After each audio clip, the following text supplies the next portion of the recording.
আব্বু আগে মারা গেছে। এই পাস্তা মাস্তা খেলো আর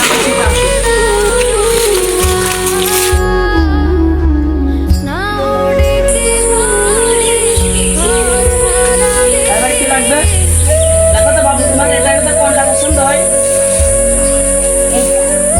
দোকানদার এটার দাম কত? এটার দাম 200 টাকা। 200 টাকা? আচ্ছা এটা দেন, নাও 200 টাকা দেন ভাই। এই যে 200 টাকা। আচ্ছা ঠিক আছে ভাই, আর কিছু লাগলে আসবেন। আচ্ছা ঠিক আছে, আচ্ছা ভাই যান।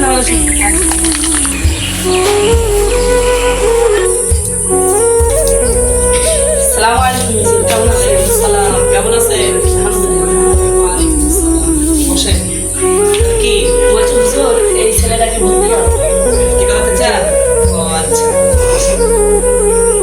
কোন জায়গায় কোন বিভাগে ভর্তি করো? তোমার নাম কি?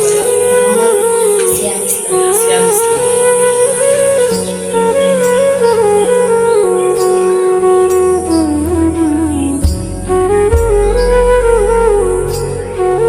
আচ্ছা, ঠিক আছে।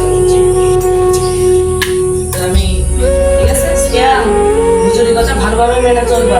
হুজুর যা বলে তাই শুনবা, বুঝছো? আমি গেলাম।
এটা আমার বন্ধু, কালকে মাদ্রাসায় নতুন এসেছে।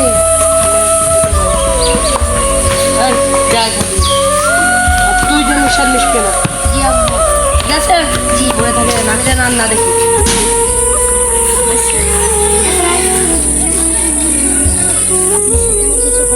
কি কথা, কি সমস্যা হয়েছে? তুমি সবাইকে ক্লাসরুমে ডাকো, আমি আসতেছি। তুমি বলে সিয়ামের সাথে শয়তানি করেছো, খারাপ ব্যবহার করেছো? আচ্ছা তোমরা কি জানো রাসূলুল্লাহ সাল্লাল্লাহু আলাইহি ওয়াসাল্লাম এতিমদের বিষয়ে কি বলেছে? রাসূলুল্লাহ সাল্লাল্লাহু আলাইহি ওয়াসাল্লাম এতিমদের বিষয় বলেছে, যে ব্যক্তি এতিমের মাথায় হাত বুলায় দেবে, ওই এতিমের মাথায় যতগুলো চুল থাকবে সমপরিমাণ নেকি আল্লাহ তাআলা আমলনামায় দিয়ে দেবে। এবং আল্লাহ তাআলা পবিত্র কোরআনুল কারীমের মধ্যে বলেছে, ফাআম্মাল ইয়াতীমা ফালা তাকহার, তোমরা এতিমদের প্রতি বেশি কঠোর হইও না। রাসূলুল্লাহ সাল্লাল্লাহু আলাইহি ওয়াসাল্লাম আরো বলেছেন, আমি এবং এতিমের দায়িত্ব যেরকম এই দুইটা লোক পাশাপাশি আছে না, জান্নাতের মধ্যে আমি এবং এতিম এরকম পাশাপাশি থাকবো। এই জন্য তোমরা এতিমের সাথে কখনো খারাপ ব্যবহার করবে না, ঠিক আছে? তাহলে আজান হয়ে গেছে, তোমরা সবাই নামাজের দিকে যাও, ঠিক আছে?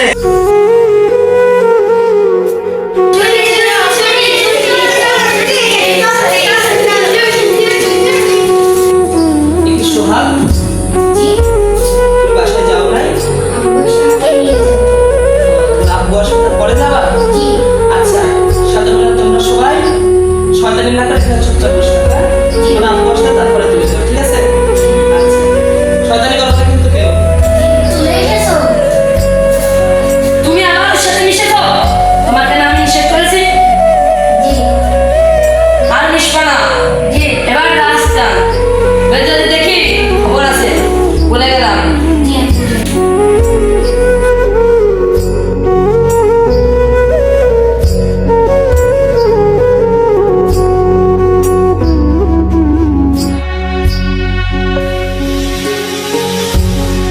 আচ্ছা তাহলে তুমি ওদিকে আসো। তুমি যে রেডি হয়ে যাও, আমরা সবাই একসাথে আসতে পারি, ঠিক আছে? তাহলে তো ভালোই হয়। আচ্ছা যাও, তুমি যাও, রেডি হয়ে এসো। তুমি আইসো, চলো। না ওড়েতে ঘরে ঘর হারা দিন পথে